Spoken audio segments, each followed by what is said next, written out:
The EU just signed a trade deal with the United States to reduce the tariffs, but still, there is going to be a 15% tariff. However, that's not the real problem with this deal. The real problem is that the EU promised to buy from the United States $750 billion worth of energy from the United States. The European Union is already going through a serious energy crisis, and if it's going to buy that much energy from the United States that is much more expensive than other sources of energy, it is going to create another energy disaster in the European continent. And since the EU is already going through a stagflation, recession, you name it, it is going to make the dire situation much worse. So after analyzing how the European Union gets its energy from, either the European Union is going to walk away from this deal, or it's going to break up the entire European Union, because nobody can afford to spend that much money to buy energy from the United States. So let me explain why. You can divide the European Union's imports of energy to pre-2022 and after 2022. In 2022, there was an oil shock. The EU spent the last couple of decades building an entire infrastructure where they can import cheap oil and gas from Russia. And that's how German factories were much more competitive compared to other factories. By getting rid of cheap Russian energy prices in the European Union skyrocketed. Even though that they have came down since then, they haven't gone down to pre-2020. And if there is going to be another price shock, then prices are certainly going to climb again. To understand how much of an impact it is going to have on the European economy, we have to understand how much energy does the European Union imports. The total consumption or the total imports is around $430 billion. At least that's how much energy they have imported back in 2024.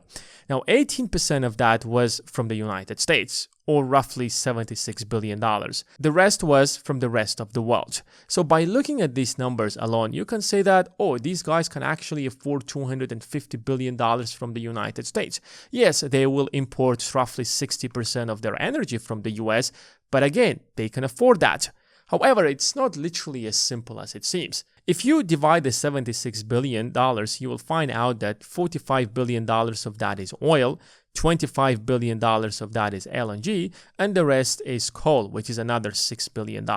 So the only way to increase this number is either buy more oil from the United States or more LNG. There is literally no other option that you have on the table. So let's imagine for a moment that European Union is going to buy 100% of its LNG from the United States. And they have no other option. They have to buy natural gas, since they have spent the last couple of decades building entire infrastructure where they can create electricity from natural gas. And you can't simply just throw oil into that and expect that it's going to generate electricity. Yes, it's possible to generate electricity from oil as well. However, if you have built the infrastructure for natural gas, then you will have to import a lot of natural gas to make that possible.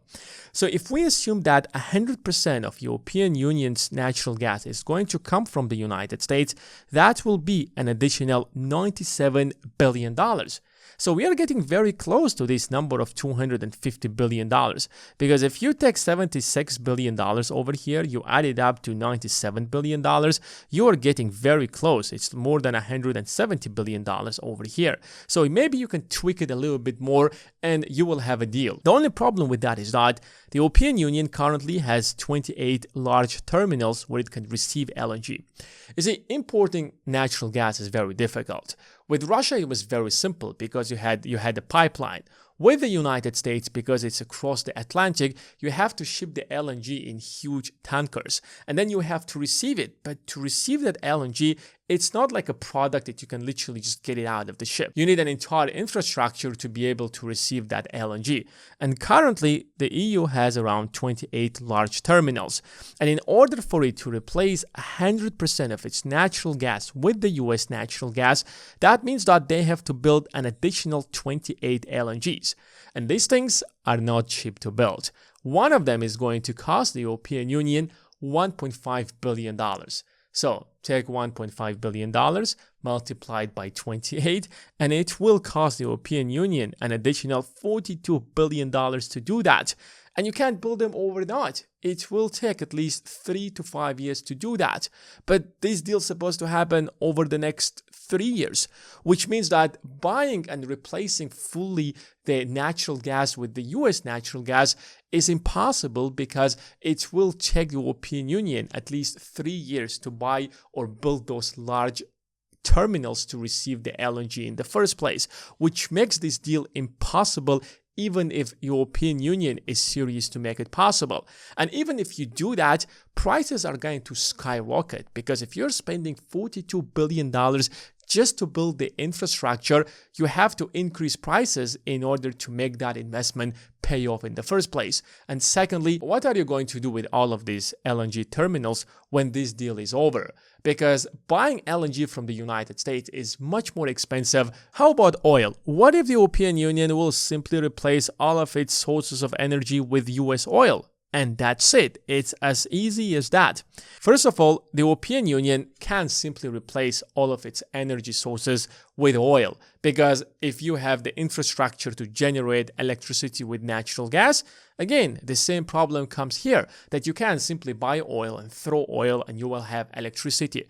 Yes, you can build the infrastructure, but again, we are talking about spending billions of dollars to build an entirely new infrastructure for a deal that is only going to last 3 years. So we know that's not going to happen. But even if we assume that it is going to happen, let's take a look at how much oil does the United States produces. Currently, it produces 13 million barrels per day. And the United States is the largest oil producer in the world. So it cannot possibly produce more than it's already producing. The United States is almost at full capacity. And a third of this oil is being exported to the rest of the world. And half of that is being exported to the European Union, or even more than half of that. It's about 53% or 55%. The rest of it to the rest of the world. Well, you can force the European Union to buy the rest of it, but why would you stop selling to the clients who are already buying from you oil? But the United States is at maximum capacity. Even if the United States wanted to sell more oil to the European Union, it is impossible to do that. You might increase it by a few 100,000 barrels per day, but that's pretty much about it. But why don't we build the infrastructure to do that? You know how much does it cost to build the infrastructure to drill oil? It takes those companies decades just to break even and make back their investments. So you are going to spend billions of dollars for a deal that is going to last 3 years. Does that make any economic sense? Which oil company in the United States is going to take that responsibility?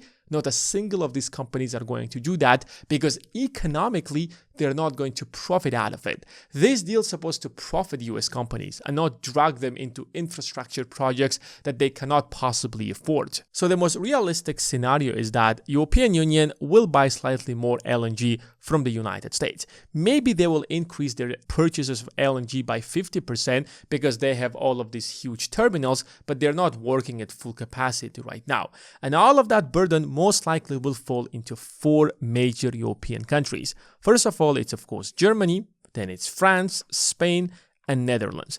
But mostly it's going to be Germany, because without Germany there is no European Union, and every single time there is a crisis in the European Union, it is Germany that steps in and saves everybody. They're the most responsible country on the entire continent. But they're going through a crisis. Their energy prices are already very high compared to the rest of the world. They're going through multiple negative GDP quarters every single year. Like in 2023, they had 3 negative GDP quarters. In 2024, the same thing happened again. In 2025, it seems like the trend is going to continue.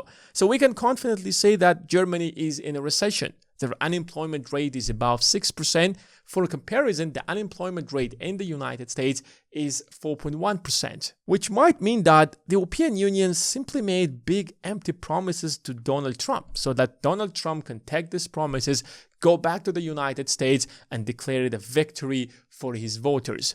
On the other side, nobody is going to implement this deal in reality, because even if the European Union wanted to implement this deal, it is impossible to do that without additional investments of tens of billions of dollars, which the European Union at this point cannot possibly afford.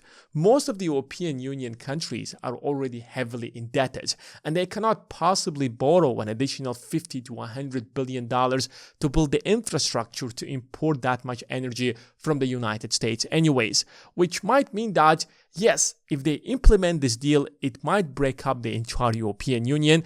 But on the other side, they simply made a bold claim to sign a deal so that trade does not stop between the two continents, and Trump can simply declare victory. And that's pretty much what this deal is all about. Thanks for watching, and I will see you in the next one.